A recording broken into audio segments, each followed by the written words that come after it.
So I wrote a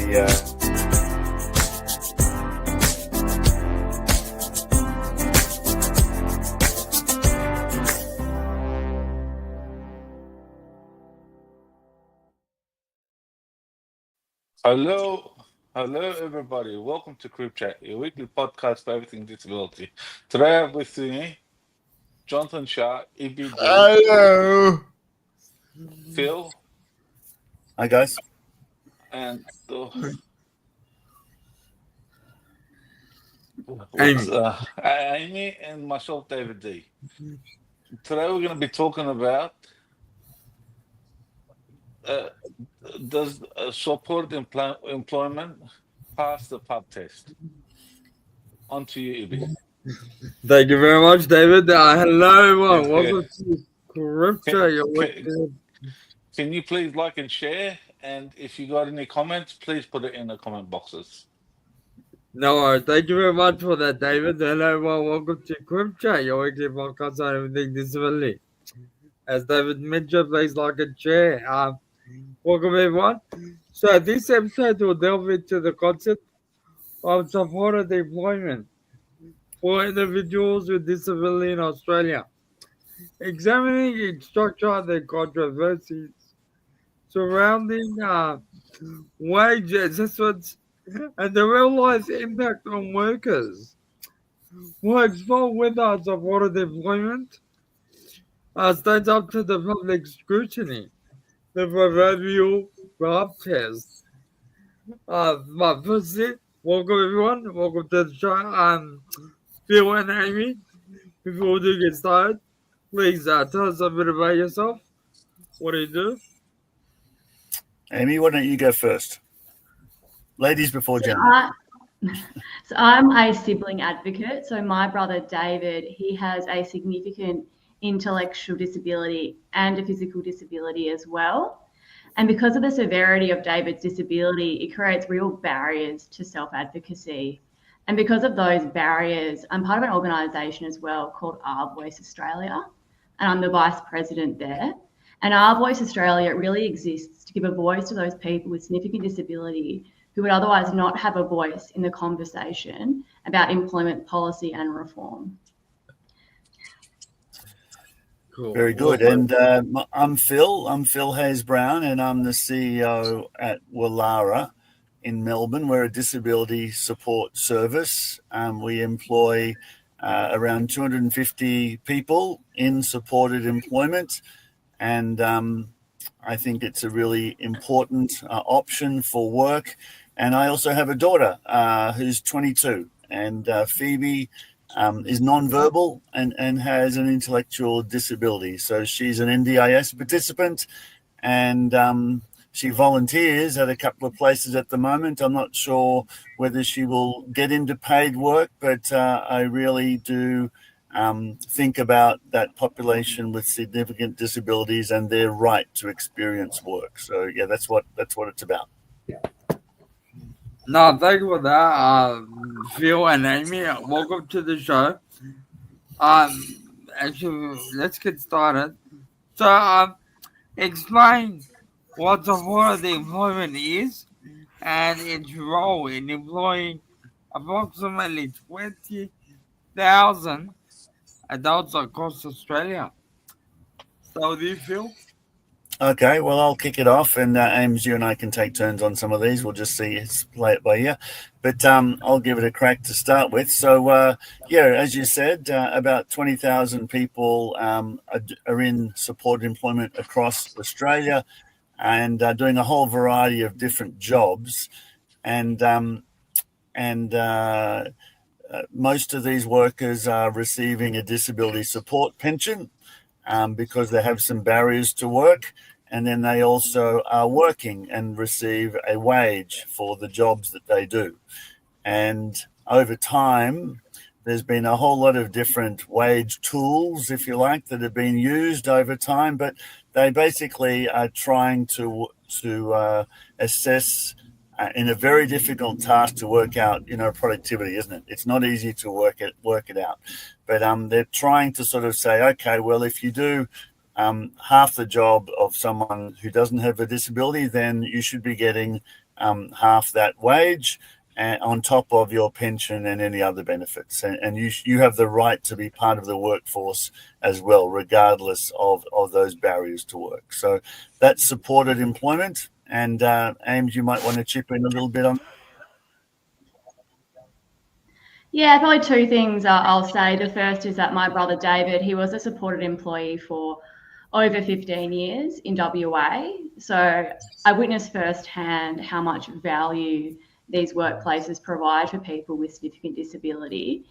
And the second point I'll make is that the genesis of supported employment is really around providing a workplace for people who are very much shut out of the labour market.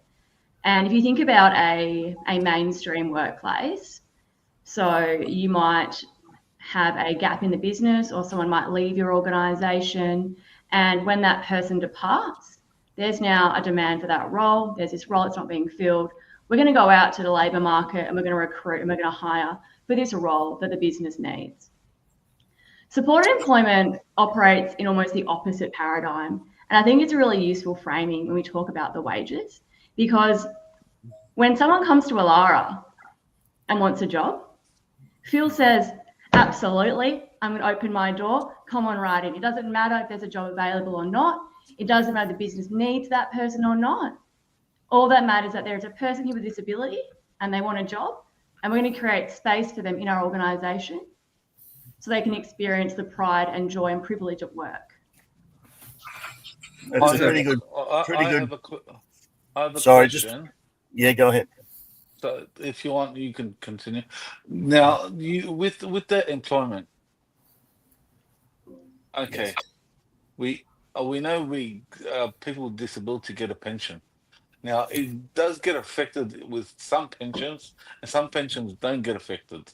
Yes. They get paid. Yes. Now, the pensions that don't get affected, what rate do they get paid?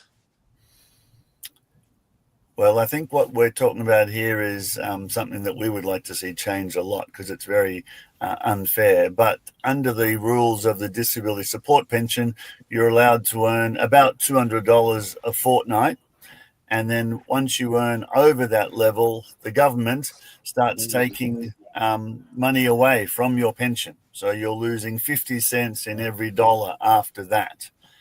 We think that is ridiculous, and people should be incentivized and rewarded to work more. But that's what you're talking about. So Yeah, well, is that right? Yeah. I guess that's ridiculous. If Yes. they're disqualifying you for going out there and trying to do something Yes. while you have a disability.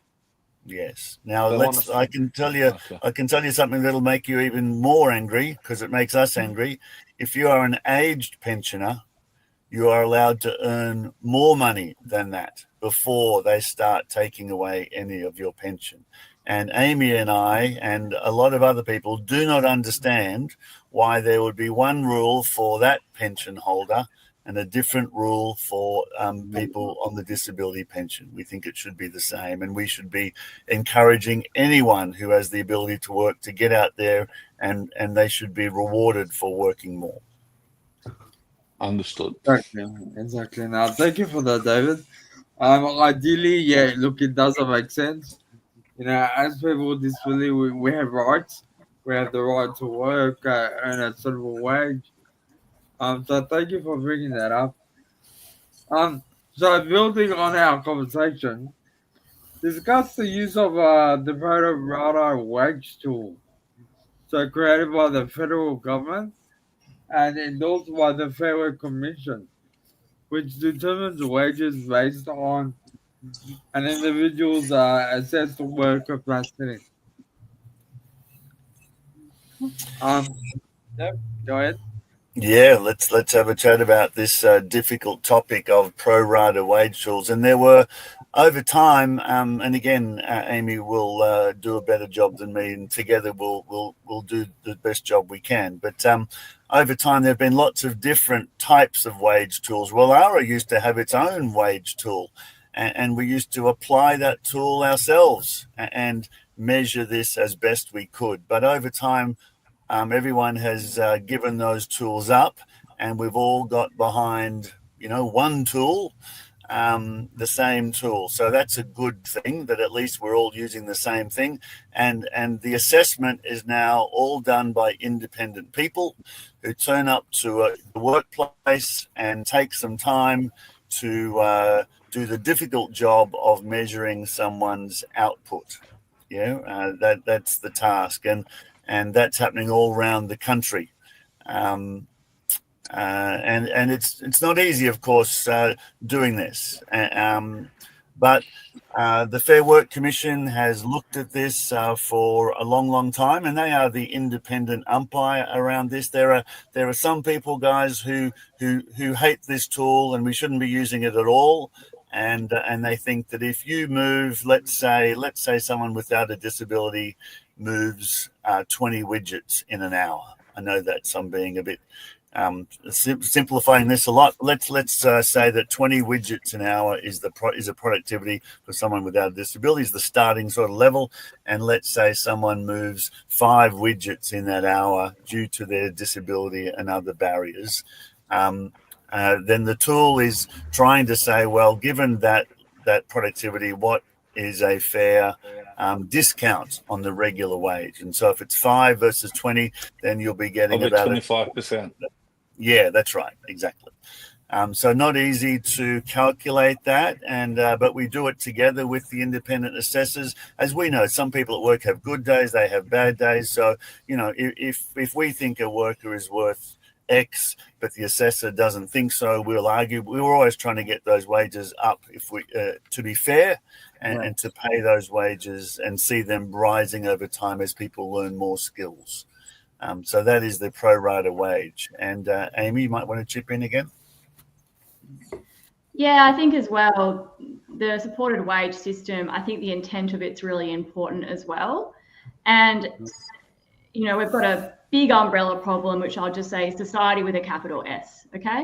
And ultimately, 90% of workplaces will make a decision to employ someone and pay someone based on productivity, based on efficiency. That is the world that we live in. And we can argue whether that is the right way for the world to be until the cows come home, but it is what it is. And so you find that when you're in that world, if you're not as productive as the person next to you, you're going to really struggle to find a job. You might not find a job because that's how it's designed out there. The supported wage system exists to try and balance that out and say, here is a mechanism that will get you in the workplace so that you're not locked out of the labour market as a result of how it's designed. And again, when we're talking about widgets, and we're talking about the work that's undertaken in supported employment, I think it's really also important to recognise that for many of the supported employees, it's not just about the work, and really that forms a very small part of the value they find in these jobs. Most of the time, if you speak to a supported employee, they'll tell you that they love coming into an environment and seeing people that share their lived experience. They love having supportive job coaches around them who understand their unique needs and who can make them feel safe and supported. They love the energy and the excitement of being in the workplace, and the fact that, like their brother, like their sister and their uncle and their mum and their dad, they go to work and they get a paycheck. And those things are absolutely instrumental to their sense of pride and well-being. Yeah. No, true. I guess it does make a person, feel valuable, when they contributed to society. Yeah. And so that's a very good point. Thank you very much, Phil and Amy. We'll move on.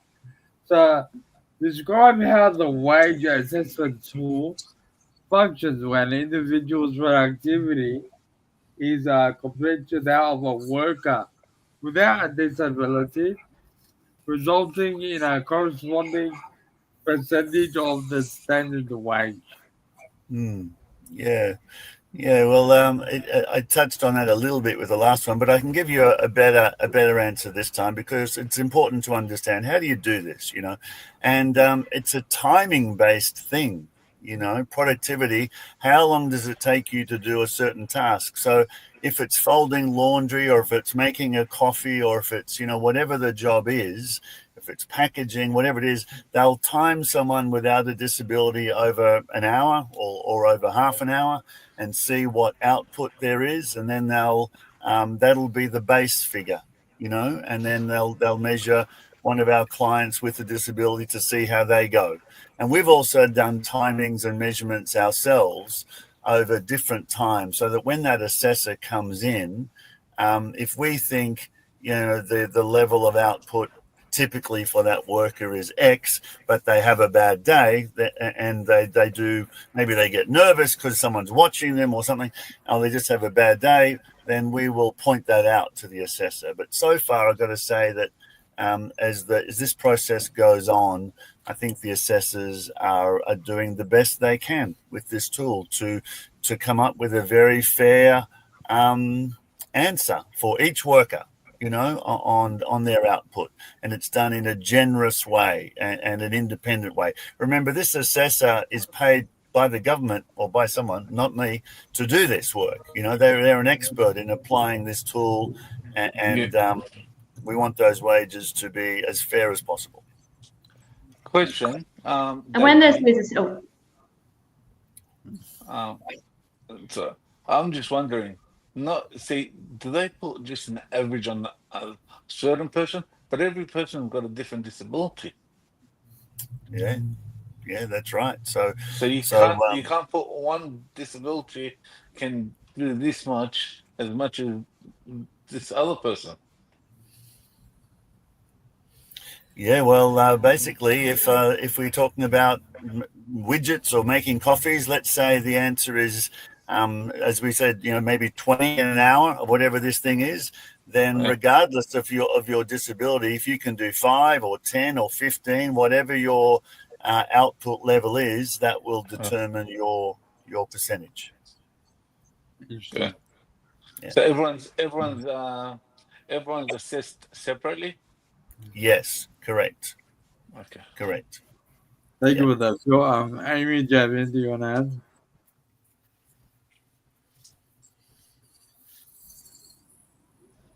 Amy, anything you want to add to that? Yeah, something I cut out from it there. Sorry about that. Yeah, I think as well, when the Swiss assessors come into a supported work site or any work site, because I think it's also important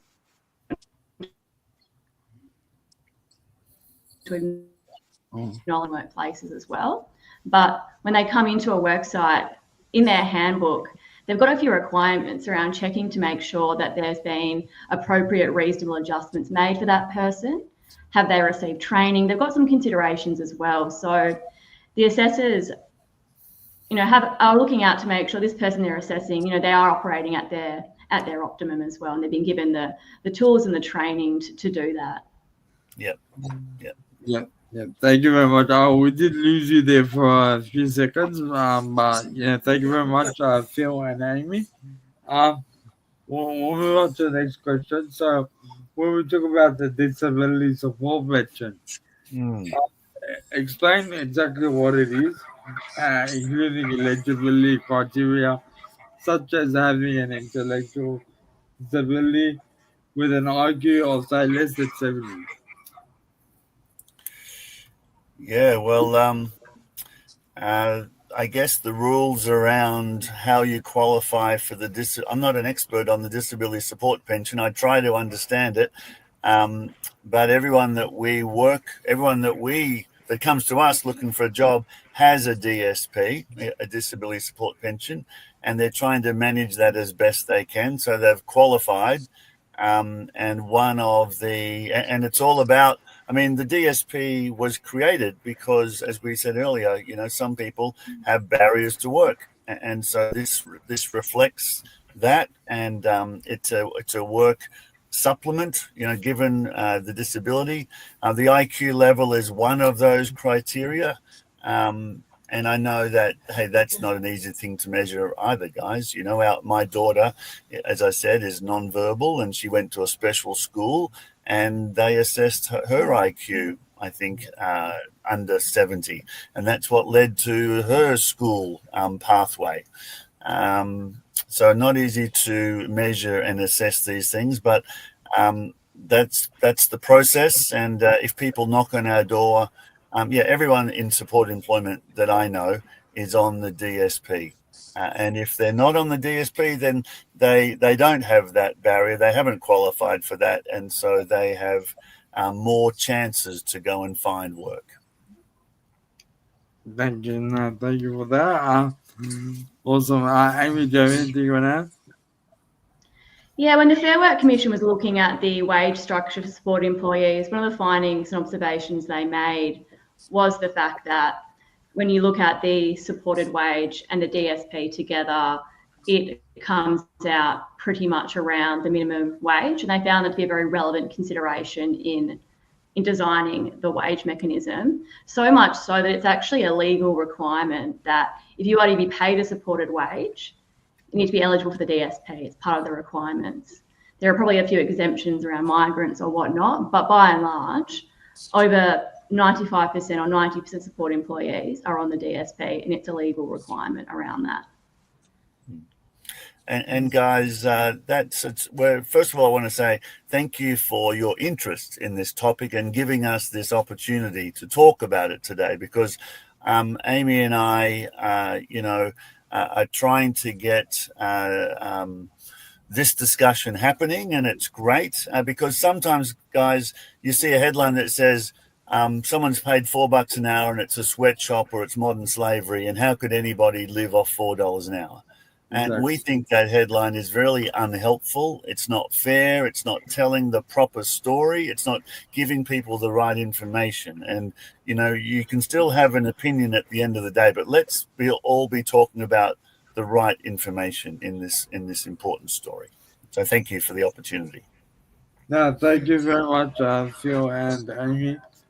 Also, I want to just point out, when we talk about the financial aspects of the DSP, so DSP provides $1,150 per fortnight. So that equates to $535 per week, or $30,000 per annum, tax-free. Recipients can earn up to $200 per fortnight from employment without affecting the DSP. So earnings above $200 per fortnight, like you mentioned, results in a 50% reduction of the DSP for each additional dollar that is earned. So thank you for pointing that out. Isn't that terrible? Isn't that terrible that we have a 50% tax rate is what it is, right? We think about other wages, and there's a tax-free portion of income you're allowed, and then it might start out at 20%, and then it goes up a bit more to 30%, and then it eventually gets up into 50%. But you are encouraged to keep working, aren't you? And rewarded and the tax slowly rises. I just think and Amy agrees, we think it's terrible that it comes in at 50%. And we see people with disabilities deciding not to work because of that tax rate, and I can understand that. That is such I think a terrible thing. So we'd love to see that either the amount you're allowed to earn increase or the rate lowered, or both. Yeah, it really discourages people to want to work. Yeah, exactly. Exactly, that's a very good point. Thank you very much for that, David. But yeah, I agree with you, Phil. It discourages people from getting into the workplace because of that huge the tax burden. People look at they have that willingness to work. We're hard workers. We're people that are committed to working in the workplace. We just say, okay, go. From what I'm saying, not that I can say, people that work that are disabled do a better job than a person that's able. And they put not 100%, they put 200% into it. Yeah, often that is very, very true. Yes. So if you get something made by someone with a disability, you have more of a chance it's made properly. That's right. Yeah, I think that speaks to it. Go on, Amy. There's a bigger conversation around diversity in the workplace and the benefits of employing people with disability, and there are so many out there. I mean, it's less absenteeism, more loyal and committed in the workplace. Business profits is better because you have your workforce and your leadership represents the customers that you're looking to sell to. The benefits are endless, and there's no dispute that we want to see more mainstream workplaces become more inclusive, and that the benefits are for that mainstream workplace in doing so. Yeah, thank you for that, Emma.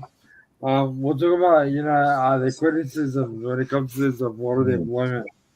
So, discuss the headlines and the advocacy groups calling for the closure of supported disability enterprises, labeling them as exploitative due to low wages. Yeah, it's that is our biggest. I just don't think that's fair. As we said, the headline of $4 an hour sweatshop. Sometimes they'll say it's modern slavery. They use that phrase, modern slavery. I think that is just a terrible thing to say about. I love showing people our workplace, and if you guys are ever in Melbourne and want to come and see, I would love you to visit because. And I know there are, better and worse. There are good and bad workshops all over in supported employment, just like there are in open employment, right? There are good employers who have nice buildings, and there are some shonky employers that have dodgy buildings, and we're trying to lift employment up everywhere, but the answer isn't $4 an hour is modern slavery, so this place should close. That is not fair. That is not accurate. And to suggest it is that tells me that you're not interested in the true story here. So, the real story is, as we've been, you've let us talk about today. It's a much more. There's a lot more to this story than just the wage rate. We have to be talking about the DSP. We've got to be talking about the work that is being done, the supply chains that we are in all around the country. Some people will say it's not meaningful work anyway. I think that is a terrible thing to say. If I can tell you now, the work we are doing in all our workplaces is very meaningful and important. We're in, for example, we pick and pack merchandise for St Kilda Football Club and send it all around the country. We're mowing lawns and parks and gardens, and the supported workforce across Australia is doing important work. No one should think it's just sitting around colouring in. This is real work.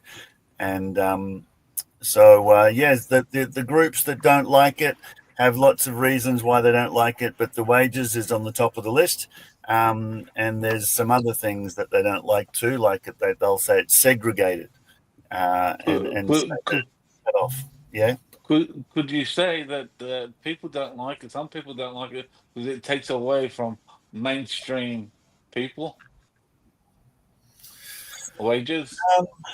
Yeah, well, I got to say, often the people the advocates that don't like it, if I can say this, guys, they don't have intellectual disabilities, they have physical disabilities, and for them, they want to be part of the mainstream workforce, of course, and they might need ramps for wheelchairs or more aids and equipment, and all those things need to happen. But, the average worker who works in supported employment has an intellectual disability and faces just very different barriers to work. So I think the work's important. And guys, we want to see as many people with disability in work as possible. I think that's what our country should be looking for, regardless of what type of disability you have, physical, intellectual, whatever it might be. If you want to work, we will try to include you, in that opportunity, because work makes us all feel better about ourselves, doesn't it? Having a job to do, pride, mental health. You got something to wake up for. Yeah, there you go. A reason to get out of bed. Pretty nice, isn't it? Yeah. Perfect. Yeah, look at what you guys are doing with this podcast. You know, it's a team. You work together. You're creative. You produce something. You know, you've got a reason, and people like having a purpose. So we're proud to offer that to our crew. But Amy can tell you a bit about what happens in other countries that have closed these workplaces, because we think that's interesting too.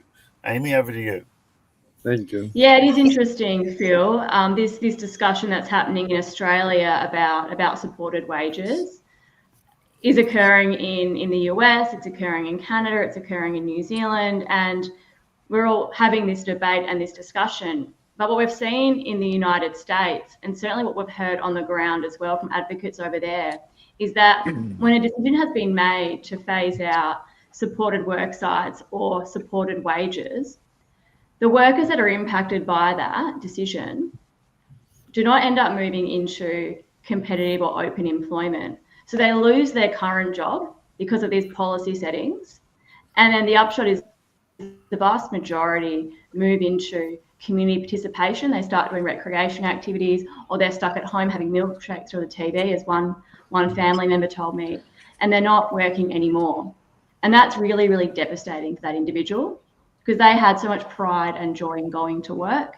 They loved being there, brought meaning to their life. And against their control, against their decision, that was taken away from them. And it was actually also against their express wishes. And this is a really important point to make about the US, and is that they've looked at the supported wage equivalent over there a few times over the last few years. They looked at it in 2019, where they got thousands of people writing in to say, we deeply support this mechanism, please don't phase it out. We are really scared that we're going to lose our jobs, our friends, and become unemployed as a result. And again, 2023 now, so actually over a year ago now, they re-looked at it. And again, the feedback from the employees, their families, their advocates was overwhelmingly, please keep this setting in place. And yet there are states choosing to phase it out anyway. These people are losing their jobs, despite having screamed out, please don't do this. And I think that's the most devastating thing of all in this story, is that there was so much feedback coming in that was ignored by policymakers. And the other point I'll make... Sorry, Ames, I was just going to say that in the disability sector, as you guys know, there is a phrase, nothing about us without us. That's right. Yeah, it's a very powerful phrase. So as we talk about supported employment and we ask ourselves, who should have the most powerful voice? There are lots of opinions out there. You know, everyone's got an opinion. Okay. But who should we listen to maybe the most? I think the answer, and Amy and I think you should be listening to the people in those jobs and their families and asking them, how do they feel? Do they feel that these jobs are worthwhile? What are they upset about? What do they want to see change?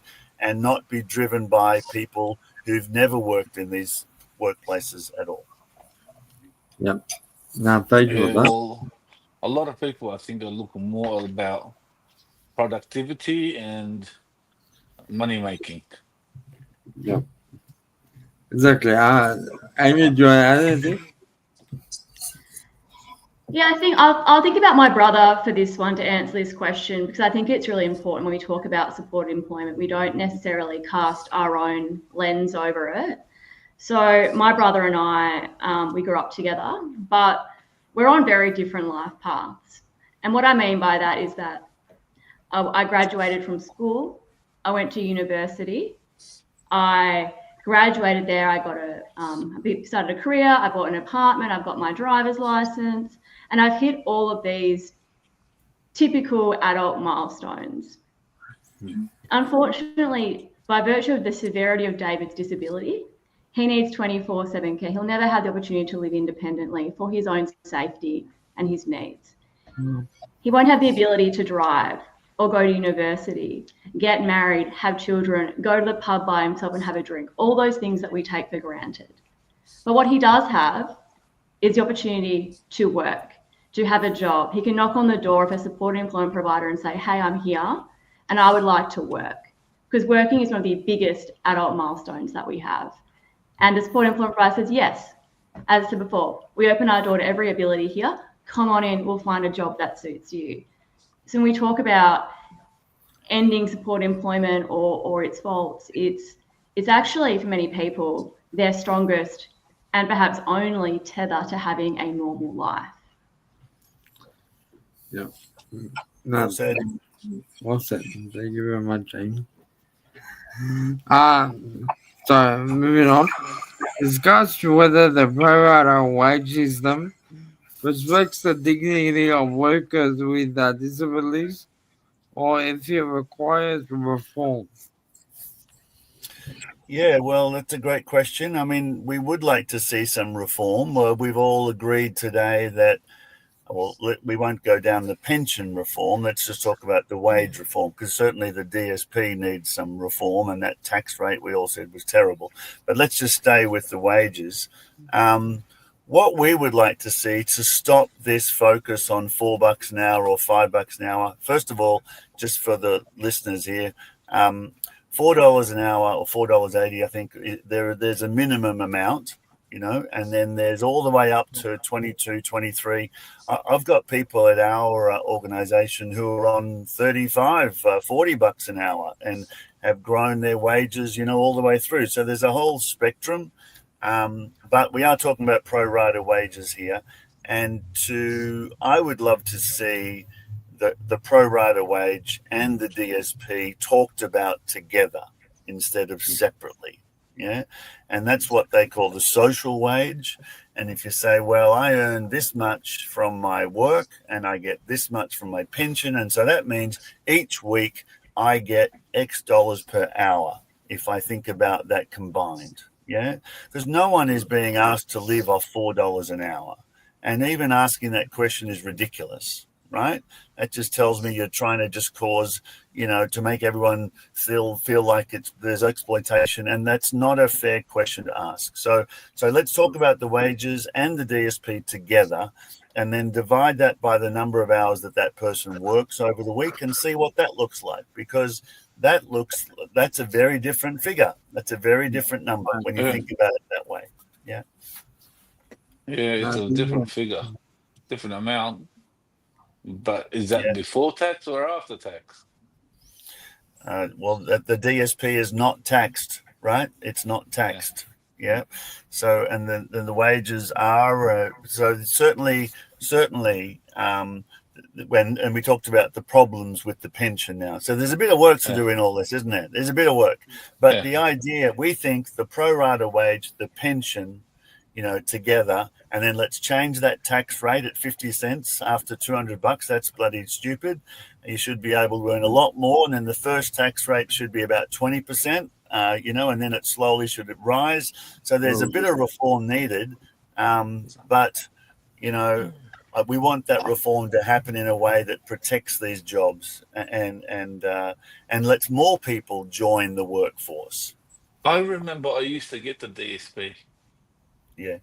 But I don't get that no more. They've changed mine. Right. Maybe because I'm blind. It's not disability support pension.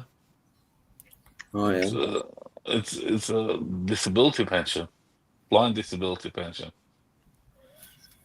Okay. Yeah, I don't know the eligibility rules around it. And I mean, just like the NDI, one thing we have to all work together on is as the government looks to save money in different places, that they do the right thing by people with disability. They seem to afford bloody submarines that cost billions of dollars, and there's plenty of money for other things. So. And to send it to Ukraine. That's right. You can have that. Yeah, and I think I know the NDIS is costing them a lot of money, right? We hear about that. But again, if we think about the whole system, the more people that get into work, the better, isn't it? Because if you're in work, you're earning income, you're probably paying some taxes, or you're taking less pension, and so we've got to. The more we encourage that and reward that, the better for the country, the better for people's mental health and our economy. So and the less you need to use for medical. There you go. Because that's a good point. People will be, their head will be more screwed on, and more Good able point. to do things. That's right. You've got purpose, you've got pride, you've got mental health, you've got social connection, and that leads to less medical bills and loneliness and depression and all those things. So you did right. Now, thank you for that. Awesome, very good points, David. Amy, is there anything you'd like to add? Yeah, I will, and I think that Phil's operations manager might punch me when I say this, but I'll say it anyway.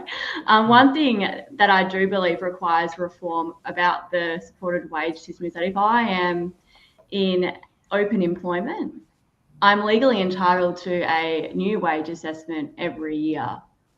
If I'm in supported employment, I don't have that automatic legal obligation to receive one. And that really breaks my heart, because if you think about how much you can improve in a job in a year, in 2 years, and in 5 years, it can be very significant. But without that legal entitlement in a supported workplace, you're not guaranteed to get a wage assessment. And that means that your productivity that was assessed in year 1 is what you could be paid, for the next 3 to 5 to 7 years. Yep. And I don't think that's fair. I don't think that's fair at all. I think that there needs to be an obligation for wage assessments every year, just like there is in open employment. Yep, same for any other worker. That's right. When we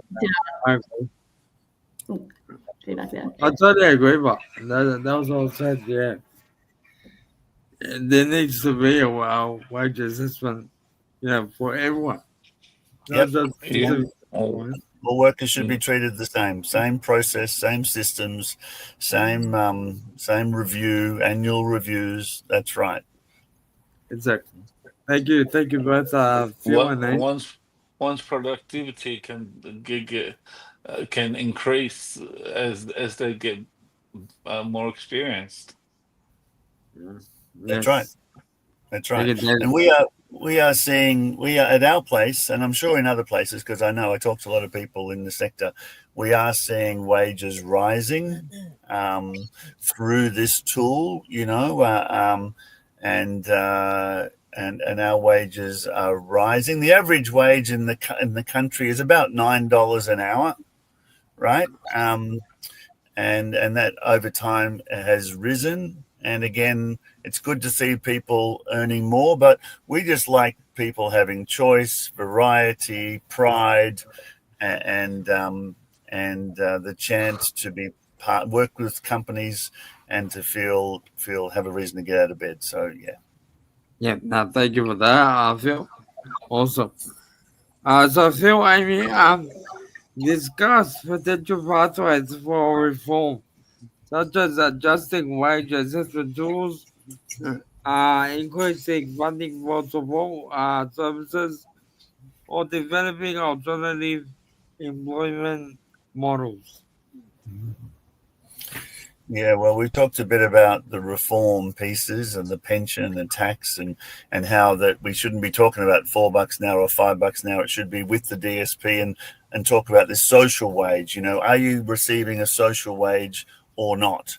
That's a question we should be asking a lot. I'm doing the calculations now to find out at my organization we employ 250 people, and I want to know, how many of them, when we count the DSP, are receiving that social wage based on their hours worked or not, and what would it take? How can I make sure everyone is getting that social wage? I'd love that to be a real conversation that we were all talking about.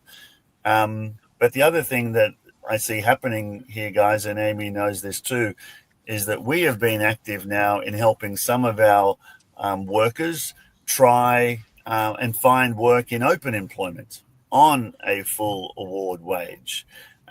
Not everyone is able to take that step, of course. We know that that's not for everybody. Amy's brother is probably not going to take that step. My daughter may never be able to, and the average worker is not going to take that step. But some of them have the potential, and it's been great working towards that. So I love the idea that if you're in supported employment, one thing you should be doing, and we should be encouraging anyone in supported employment to do, is to provide and to work so that some people are getting the chance to go up to the next level. Yeah. and we should be active in doing that. And if that works, great. If they try that for a few months and it doesn't work, that's okay. They can come back, but they've tried it. We want to see more people trying more things. Amy, what do you want to add to that? I think Phil's forgetting, because he's in Victoria, just how lucky he is to have the excellent social procurement policy that exists over there. But what would really help the uplift of wages, that's how we're going to frame this, and the diversity of jobs and the training pathways, is if there was strong social procurement policy across Australia in all states and territories. And what that would look like is that if I am a government agency and I'm building a railway, and I'm going out to a lend lease, I can set requirements in my tender package for the supplier to have to meet social good criteria. And that can look like providing X number of jobs to people with disability, providing X number of labour hours or training hours for me to win that work. And that then drives opportunities, and Phil can probably speak to the opportunities it's created for Woollahra and in Victoria for people with disability, and for organisations like Woollahra to evolve and expand their service offering so that they are offering diverse and contemporary jobs for their employees. Yeah, I can add a little to that, guys. It's a really good point, because when you think about the freeways that are being built, or the train tunnels, or the bridges, or the hospitals, there's a lot of government building infrastructure going on across the whole country. And in Victoria, I think we're the only state that has this, that if you win one of those contracts, there's a target in that contract, and you have to spend some money against Indigenous or against disability. And so we've had companies, just like Amy said, Lend-Lease, knocked on our door and said, "Hi guys, we're Lend-Lease. We've heard of you. We're building a hospital in Frankston. We have to spend some money in the disability space. How can you be part of this project?" And now they're storing things in our warehouse, and we're working with them with 3 or 4 different companies now who are working on that hospital that we've never worked with before. So Amy's dead right here, that the government can be very active around this and change things, because that means more job opportunities, better wages, and we're all part of that infrastructure boom instead of being locked out of it. Now, also, thank you for highlighting that, Phil and Amy. Some very good points raised. Jonathan and David, do you have anything you want to add? Well, it sounds very good that the government can help and allow this to move on quicker. And if they really wanted people with disability to work, they can always put conditions on things that they're building. Yeah. Yeah, it makes a real difference, It makes a real difference. Yeah. For example, in Victoria, those level crossing train things where the boom gates come down. Yeah. They're a bit dangerous, right? And so they replaced a lot of those, and they built the overpass or the underpass, and it was a whole lot of work. And then so for things like the plants that they buy when they finish the job, they need to buy a whole lot of bloody plants from a nursery. Well, if they buy those plants from a disability nursery, then those dollars count against that target. It counts that you actually, someone with a disability actually planted that and took care of it. That's right. And they would have got paid for it. That's right. You buy the plants from the nursery, and then you employ other disability services to put the plants in the ground, mulch them, maintain them. So there's ongoing work provided from those projects. And I didn't realize until quite recently that we were the only state in the country that has this. So every state needs one, or nationally we need one, because it's a powerful way to drive more work and better work to the disability sector. We need to put that up to Parliament. Yep. And see if we can raise it up there. That way, if not only the Victoria does it, the rest of the states do it, then you have more people with disability having more jobs. That's it.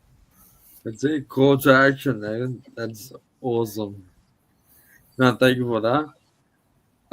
Phil, Amy, do you have any, final thoughts on this topic you'd like to, add? Well, I'll just say that you guys are the first. I wrote that piece around the pub test and supported employment because I wanted to have this type of conversation, and it's not just the $4 an hour headline, and it's got to be done, with. And you can still have people can still have an opinion about these jobs and whether they think those jobs are enough or is $10 an hour fair or not fair. That's fine. Let's have that conversation. But we have to talk about the pension and the whole thing. Yeah, there's a really important conversation. And some people don't want to have the full conversation, guys, because they're really not interested in listening. But you guys, I've been delighted that you invited us on. And it makes sense to be obviously talking to a group like you guys who are living and breathing it every day. Yeah, and we really appreciate the opportunity. A lot of people that don't want that conversation want to create division. Yes. Yeah. No, thank you for that. Awesome. Amy, anything you want to add? Yeah, I think that when we talk about supported employment and supported wages, I want to create a visual for your listeners or for your audience. And because oftentimes we talk about people with high support needs or significant disability in concept, but we don't necessarily understand the cohort that we're talking about. When we're talking about supported wages, we're talking about 20,000 Australians. It's a very small amount. And I want you to picture in your mind my brother David. Now, David's favourite TV show is Thomas the Tank Engine. He needs someone to cut up his dinner every night. He needs help getting dressed. He needs help tying his shoelaces. Very significant disability. I want you to think about Ryan. And it took Ryan 6 months of dedicated effort and job coaching to learn how to untangle a pair of Qantas headphones. And that was a fantastic achievement for Ryan. And in the supported workplace he was in, that was celebrated tremendously. I don't think that you would see that kind of support or celebration outside of supported employment. And I think that most people with disability, the vast, vast majority, are very, very capable of untangling headphones. Let's be clear about that. So when we're talking about supported wages, that's the cohort that we're talking about. I mean, very clear on that very small group of people. Yeah. Yeah, just visualize it to the audience out there. Thank you very much for giving us the scenario, Amy, and thank you very much, Phil and Amy, for being on the show and having these conversations. And if you ever want to come back on, you're more than welcome. Wow, we've enjoyed it. I think Amy's got that. We talk about lived experience here, don't we, in the sector? We talk about it a lot. And you guys have all got it, right? And yes. I've got a bit through my daughter and my work, and Amy's got a bit through her brother. And, all of us bring different views and perspectives to the conversation. And it's really nice to bounce it around with you all and to have the chance to talk about it fully and properly. So we're grateful. A lot of people like to sweep it underneath the table where they feel like it shouldn't be spoken about. They feel embarrassed, but there's no embarrassment here. It's life. Yeah, absolutely. Exactly. And Jonathan, you've also reached out to me on LinkedIn, and now that I know who you are, I'm going to accept, and I look forward to staying in touch with you guys. Okay. Thank you. Now let's keep these conversations happening. Thank you once again, Phil, Amy, for joining us.